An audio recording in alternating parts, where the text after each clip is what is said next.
الصلاة والسلام على رسوله الكريم وعلى آله وصحابه أجمعين السلام عليكم ورحمة الله وبركاته আমি মোহাম্মদ সাইদুল্লাহ জিন ও জাদুর আধ্যাত্মিক চিকিৎসক। আল্লাহর রহমতে চিকিৎসা দিচ্ছি সম্পূর্ণ কোরআন এবং সুন্নাহর আলোকে, শিরক মুক্ত, কুফুরি মুক্ত। তো আজকে যে বিষয় নিয়ে আমি কথা বলবো, বিষয়টা হচ্ছে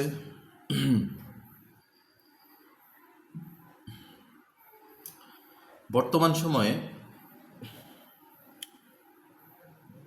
নাস্তিকদের অনেক ভিডিও খুব বেশি ভাইরাল হচ্ছে এবং এগুলো মানুষ খুব বেশি দেখছে এবং অনেক মুসলমান ঈমান হারা হচ্ছে।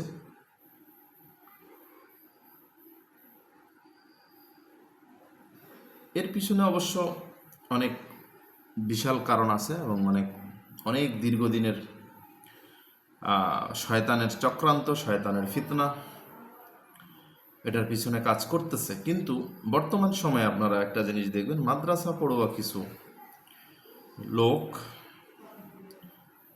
নিজেদেরকে আলেম দাবি করতেছে, হাফেজ দাবি করতেছে এবং তারা নাস্তিকে পরিণত হচ্ছে এবং তাদেরকে ব্যবহার করে আরও যারা নাস্তিক আছে তারা ভিডিওগুলো তৈরি করতেছে এবং তাদেরকে শো আপ করতেছে, তাদেরকেই আপনার সামনে আনতেছে বেশি বেশি। এর উদ্দেশ্য হচ্ছে, এর কারণ হচ্ছে মানুষকে বোঝানো যে একজন আলেম যখন নাস্তিক হতে পারে তার মানে এই ধর্মটা অবশ্যই মিথ্যা এবং এই ধর্মে আসলে কিছু নাই। আপনারা একটা জিনিস খেয়াল করে দেখেন, সবার আগে যেটা বলবো আমি, যে নাস্তিকরা কিন্তু শুধুমাত্র ইসলাম ধর্মটাকেই বেশি অ্যাটাক করতেছে এবং এই ইসলাম ধর্মের যারা নাস্তিকে পরিণত হচ্ছে তারাই কিন্তু বেশি লাইমলাইটে আছে, তারাই বেশি ভিডিও বানাচ্ছে, তারাই বেশি আপনার প্রপাগান্ডা ছড়াচ্ছে, নাস্তিকতা ছড়াচ্ছে এবং তারাই বিভিন্নভাবে মানুষের সাথে তর্কে বিতর্কে বিভিন্ন ভিডিও বানিয়ে এগুলো অনলাইনে প্রচার করতেছে। কিন্তু আমাদের মুসলমান যারা আছেন, আপনাদের প্রতি আমার রিকোয়েস্ট এবং আপনাদেরকে আমি একটা কথা আজকে বলবো, সেটা হচ্ছে আপনারা তাদের সাথে কখনোই কোনোভাবে তর্কে যাবেন না, কোনোভাবে তাদের সাথে কোনো তর্কে যাবেন না, তাদেরকে বোঝানোর চেষ্টা করার কোনো প্রয়োজন নেই। আর আপনারা এই যে তাদের সাথে তর্কে যাচ্ছেন, এটাও কিন্তু আপনারা ভুল করতেছেন, গুনাহের কাজ করতেছেন। কারণ আল্লাহ তাআলা নিষেধ করেছেন যারা এ ধরনের মানুষ, যারা নাস্তিক, যারা কাফের, তাদের সাথে বাড়তি তর্ক করা, বাড়তি কথা বলার কোনো প্রয়োজন নেই। তার কপালে হেদায়েত নাই, সে হেদায়েত হয় নাই। তার কপালে জাহান্নাম আছে, সেই জন্য সে এই পথে চলে গেছে। হ্যাঁ, সে অন্য মানুষদেরকে তার পথে নেওয়ার চেষ্টা করতেছে, মানুষকে ভুল বোঝানোর চেষ্টা করতেছে, সেক্ষেত্রে আপনি বাধা দিতে পারেন, কিন্তু তার সাথে তর্কে গিয়ে নয়। আপনি আলাদাভাবে ভিডিও তৈরি করেন, আলাদাভাবে মানুষকে বোঝানোর চেষ্টা করেন। আপনারা তাদেরকে প্রচারে নিয়ে আসতেছেন, তাদেরকে আরও বেশি মানুষের সামনে ভিডিওগুলো যাতে মানুষের সামনে প্রচার হয়, অনেক কমেন্ট আপনারা করতেছেন তাদের ভিডিওগুলোতে, এতে করে তাদের প্রচার আরও বেড়ে যায়। আমি আপনাদেরকে বলি, নাস্তিক হচ্ছে পাগল কুকুরের মতো। এদের যদি আমি তুলনা করি তাহলে এরা হচ্ছে পাগল কুকুরের মতো। পাগলা কুকুর আপনি যতই কিছুই করেন, যতই বোঝান, এদের কিন্তু কোনো ওষুধ নাই। এদের যখন কুকুর যখন পাগল হয়ে যায়, তাকে মেরে ফেলা ছাড়া তার আর কোনো ওষুধ নাই। এই নাস্তিকরা হচ্ছে এই পাগল কুকুরের মতো। এই জন্যই ইসলাম ধর্মে যারা ধর্ম ত্যাগ করে তাদেরকে হত্যার নির্দেশ দেওয়া আছে।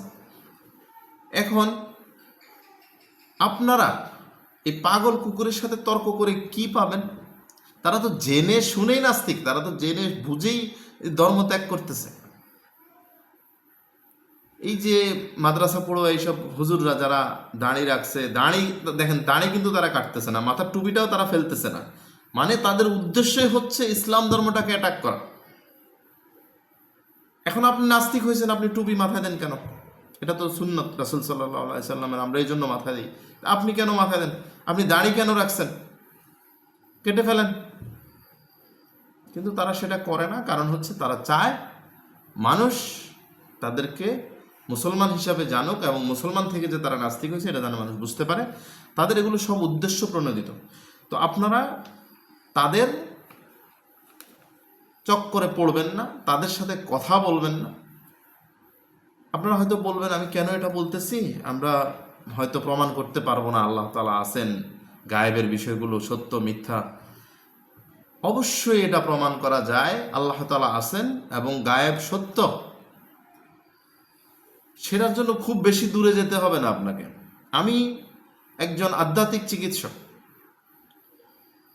আপনারা যদি আমার ভিডিওগুলো দেখেন, যাদের মনে কোনো রকমের সন্দেহ আছে জান্নাত, জাহান্নাম, ফেরেশতা, জিন, শয়তান, এই গায়েব বিষয়গুলা, একটা কথা বলি, এই কথাটা গুরুত্ব সহকারে বোঝার চেষ্টা করবেন। ধরেন যদি সৃষ্টিকর্তা না থাকে, সৃষ্টিকর্তা নাই, তাদের কথা মতো সৃষ্টিকর্তা নাই, আমরা এমনিতেই সৃষ্টি হয়েছি, আবার মাটির সাথে মিশে যাব, আমরা এমনিতেই শেষ হয়ে যাব, এটাই তো তাদের কথা। এজন্য ধর্ম মানারও কোনো প্রয়োজন নেই। তাহলে আপনারা বুঝেন, সৃষ্টিকর্তা নাই মানে কোনো শয়তানও নাই, কোনো জিনও নাই, কোনো ফেরেশতাও নাই, জান্নাতও নাই, জাহান্নামও নাই। আপনারা আমার পয়েন্টটা বোঝার চেষ্টা করেন। সৃষ্টিকর্তা নাই মানে জান্নাতও নাই, জাহান্নামও নাই, জিনও নাই, শয়তানও নাই, আল্লাহ তো নাই। সৃষ্টিকর্তা নাই মানে আল্লাহ নাই। এখন শয়তান নাই, আল্লাহ নাই, মানে আধ্যাত্মিক কোনো পাওয়ার নাই। বুঝিয়ে, এই যে রুহানি শক্তি বা আধ্যাত্মিক শক্তি বলতে কিছু আছে, এটা তো একমাত্র সৃষ্টিকর্তা থেকেই প্রাপ্য, অথবা শয়তান থেকে। কুফুরি শক্তি দ্বারা যারা কাজ করে তারা শয়তানের থেকে সেই শক্তিটা অর্জন করে মানুষের ক্ষতি করতেছে। আর আমি যে কাজ করতেছি সেটা আল্লাহ তাআলার কোরআন সুন্নাহর মাধ্যমে আমরা সেই ক্ষমতাটা নিয়ে মানুষদের উপকার করার চেষ্টা করতেছি। এখন ধরে নিলাম তাদের কথাই, শয়তানও নাই, জিনও নাই, মানুষও নাই, আপনার এই ফেরেশতাও নাই, জান্নাতও নাই, জাহান্নামও নাই। তাহলে এই যে আমি চিকিৎসা দিচ্ছি, হাজার হাজার রোগীকে চিকিৎসা দিচ্ছি, শত শত রোগী সুস্থ হচ্ছে, আমি তো তাদেরকে কোনো ওষুধ খাওয়াই না। আমি তো একমাত্র কোরআনের আয়াতের মাধ্যমে তাদেরকে চিকিৎসা দিচ্ছি, এবং কোরআনের আয়াত তাদের উপরে এফেক্ট করতেছে। এবং জাহান্নামের আয়াত পড়ে যখন আমরা ফু দেই তখন জিনরা লাফালাফি করতেছে, তার মানে জাহান্নাম আছে। জান্নাতের আয়াতগুলো যখন ব্যবহার করা হয় তখন মানুষের শরীরে শীতলতা আসে, মানুষের শরীরে শান্তি আসে। আপনি বুঝতে হবে বিষয়টাকে। এখানেই প্রমাণিত হয় যে আল্লাহ আছেন, এবং আল্লাহ আছেন বলে আজকে আমার এই আধ্যাত্মিক ক্ষমতাটা আছে। শয়তান আছে বলে মানুষ অসুস্থ হচ্ছে এবং আমি তাকে চিকিৎসা দিচ্ছি, কোরআন সুন্নাহর আলোকে সে সুস্থ হচ্ছে। আপনাদের যাদের মনে কোনোভাবে না কোনোভাবে এটা মনে হয় যে আল্লাহ নাই, এগুলো মিথ্যে কথা, এই ধর্ম মিথ্যা, আপনারা আমার কাছে আসেন, আমি আপনাদেরকে একদিন থাকার সুযোগ দেব, খাওয়ার সুযোগ দেব, আসেন এবং প্রমাণ নিয়ে যান সৃষ্টিকর্তার। কারণ আপনি সরাসরি আমার চিকিৎসা দেখলে আপনি বুঝতে পারবেন সৃষ্টিকর্তা আছে না নাই। কারণ আমি এমন, এই যে আমার হাতে দেখেন, আমার হাতে কোনো আংটি, কোনো কিছু, কোনো তাবিজ কবজ, কোনো কিছুর ব্যবহার আমি করি না, একমাত্র কোরআনের আয়াত ছাড়া। এবং আল্লাহ আমাকে যে রুহানি শক্তি দিয়েছেন, আমাকে যে আধ্যাত্মিক পাওয়ার দিয়েছেন, সেটা ছাড়া আমি আর কিছুই ব্যবহার করি না।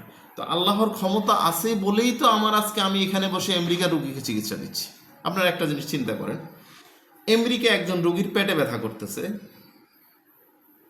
মিডিল ইস্টে একজন রুগীর মাথা ব্যথা করতেছে, আমি এখানে বসে আল্লাহর কালামের সাহায্যে তাকে চিকিৎসা দিচ্ছি, সে সুস্থ হয়ে যাচ্ছে। এই কাজটা কে করতেছে, কেন হচ্ছে? কি ব্যাখ্যা দেবে নাস্তিকরা এটার? যদি সৃষ্টিকর্তা না থাকতো, যদি শয়তান না থাকতো, ওই লোকটা অসুস্থ হইতো না, আর সৃষ্টিকর্তা না থাকলে আমি তাকে সুস্থ করতে পারতাম না। সৃষ্টিকর্তা আছে বলেই তো আজকে আমার এই ক্ষমতা। তো আমার চিকিৎসার ভিডিওগুলা, আমার চিকিৎসার যে সিস্টেমটা, আপনারা ভিডিওগুলো দেখলেই বুঝতে পারবেন। জিন শয়তান আছে বলেই তো আজকে আমি চিকিৎসা দিতে পারতেছি। জিন যদি না থাকতো তাহলে আমি কি চিকিৎসা দিতে পারতাম? এই যে রুগীরা সুস্থ হইতো। আমি ক্যান্সারের রুগীরও চিকিৎসা দিছি, আলহামদুলিল্লাহ রোগী সুস্থ হয়েছে। এগুলোর প্রমাণ আমার কাছে আছে। আমি কোনো কথা এমনিতে বলতেছি না। আপনারা যারা নিজেদেরকে নাস্তিক্যবাদের দিকে ঠেলে দিচ্ছেন, যদি প্রমাণ চান আমার ভিডিওগুলো দেখবেন এবং আমার কাছে এসে প্রমাণ নিয়ে যাবেন। তো আর যারা নাস্তিকদের সাথে তর্কে বিতর্কে জড়াচ্ছেন, আপনাদেরকে বলবো আল্লাহ তাআলা কোরআনে নিষেধ করেছেন এদের সাথে তর্কে জড়াতে। আপনারা আল্লাহর হুকুম মানেন এবং নিজের ঈমানকে শক্তিশালী করার জন্য আল্লাহর যেই আপনার গায়েবের বিষয়গুলোকে বিশ্বাসের জন্য আপনাকে অন্তর থেকে কোরআনকে বুঝতে হবে এবং কোরআনের আয়াতগুলো যে জীবিত এবং এর যে একটা শক্তি আছে, এর ক্ষমতা আছে, এর পাওয়ার আছে, সেটা আপনাকে বুঝতে হবে। আর আমার এই চিকিৎসাটা নাস্তিকদের জন্য চ্যালেঞ্জ। যদি আল্লাহ না থাকে, যদি শয়তান না থাকে, যদি জিন না থাকে, যদি ফেরেশতা না থাকে, তাহলে আমি কিভাবে চিকিৎসা দিচ্ছি? আমার চিকিৎসা ব্যবস্থাটা কিভাবে কাজ করতেছে? বিজ্ঞান দিয়ে তুমি এটা প্রমাণ করতে পারবে? তোমার বিজ্ঞানের ক্ষমতা নাই। আমি যে চিকিৎসাটা দিচ্ছি তোমার বিজ্ঞান এটার কিছুই খুঁজে পাবে না। আমি এখানে বসে বলতেছি আল্লাহর হুকুমে অমুক জায়গায় যে রুগী আছে, তার সমস্যা আছে, মাথা ব্যথা আছে, আল্লাহর হুকুমে সেটা ঠিক হয়ে যাক, ঠিক হয়ে যাচ্ছে। আমি এখানে বসে ঢাকা রোগী চিকিৎসা দিতেছি, আল্লাহর হুকুমে তার মাথা ব্যথা, পেটে ব্যথা, বুকে ব্যথা কমে যাচ্ছে। আমি এখানে বসে ঢাকাতে রোগীর চিকিৎসা দিছি, তার মুখটা বেঁকা হয়ে গেছিল, যেটাকে আপনারা বিজ্ঞানের ভাষায় স্ট্রোক বলেন, মিনি স্ট্রোক। ওই মিনি স্ট্রোক করা রোগীকে আমি চিকিৎসা দিয়েছি, আলহামদুলিল্লাহ মাত্র 2 দিনের ভিতরে তার মুখটা সোজা হয়ে গেছে। তাও সরাসরি নয়, আমি এখানে বসে এবং উনি ঢাকা ছিলেন। 6 বার কেমোথেরাপি দেওয়া রুগী, ক্যান্সারের রুগী আমার এখানে আসছে, আলহামদুলিল্লাহ। আমি বলছি যে তার ক্যান্সার হয় নাই, জিন শয়তানের আক্রমণে তার সমস্যা হয়েছে, আমি চিকিৎসা দিয়েছি, তার ক্যান্সারের ওষুধ বন্ধ করে দেওয়া হয়েছে, রুগী সুস্থ আছে, আলহামদুলিল্লাহ। এই জন্য বলতেছি সৃষ্টিকর্তা আল্লাহ তাআলা আছেন বলেই তো আমার পক্ষে এখানে বসে আমেরিকাতে, এখানে বসে ঢাকাতে রুগীদেরকে চিকিৎসা দেওয়া সম্ভব হচ্ছে।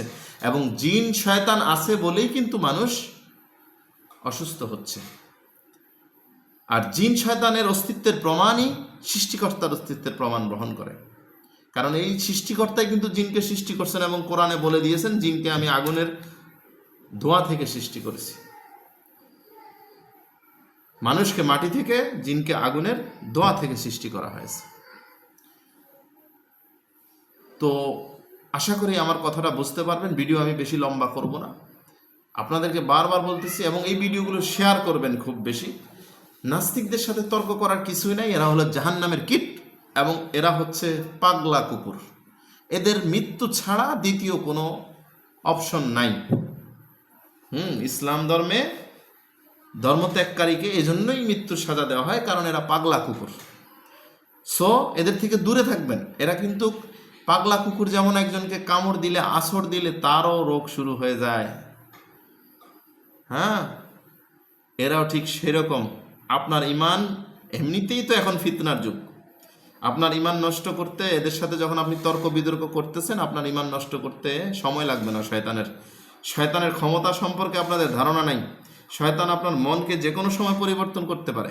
কিন্তু যদি কারো প্রয়োজন হয় আপনারা আমার সাথে যোগাযোগ করবেন, আমার এখানে এসে একদিন থেকে আমার চিকিৎসাটা দেখে যাবেন এবং আল্লাহর অস্তিত্বের প্রমাণ নিয়ে যাবেন। আমি আল্লাহর রহমতে, আল্লাহর সাহায্য নিয়েই চিকিৎসা দিচ্ছি। কোনো ওষুধ খাওয়াই না, কোনো রকমের কোনো কিছু নাই, কিচ্ছু নাই। আল্লাহর হুকুমে রুগীরা সুস্থ হচ্ছেন। অনেক পাগল আমার কাছে সুস্থ হয়েছে। এখন আপনি যদি বলেন বিজ্ঞান কি বলবে এটাকে? কোরআনের আয়াত দ্বারা যে আমরা যখন আমল করি, যখন কোরআন দিয়ে মানুষের উপরে ঝাড়ফুঁক করি, তখন বিভিন্ন রকমের রিয়াকশন শুরু হয় শরীরের ভিতরে। এটা কেন হয়? আপনি একটা বাংলা কবিতা পড়লে তো এটা হবে না। এর কারণ এই কোরআন হচ্ছে আল্লাহ তাআলার কালাম এবং এই কোরআন একটা পাওয়ার রাখে, একটা ক্ষমতা রাখে। এই কোরআন একটা ক্ষমতা রাখে। তো আপনারা আশা করি আমার বিষয়টা বুঝতে পারছেন। নাস্তিকদের থেকে দূরে থাকবেন এবং নাস্তিকদের মৃত্যু ছাড়া দ্বিতীয় কোনো সাজা নেই। সো পাগলা কুকুর থেকে দূরে থাকবেন, নিজে ভালো থাকবেন, অন্যকেও ভালো রাখবেন। এদের ভিডিওতে কমেন্ট করবেন না, এদের ভিডিও শেয়ার করবেন না, এদের ভিডিও দেখবেন না। আসসালামু আলাইকুম রহমতুল্লাহ বারাকাতুহু।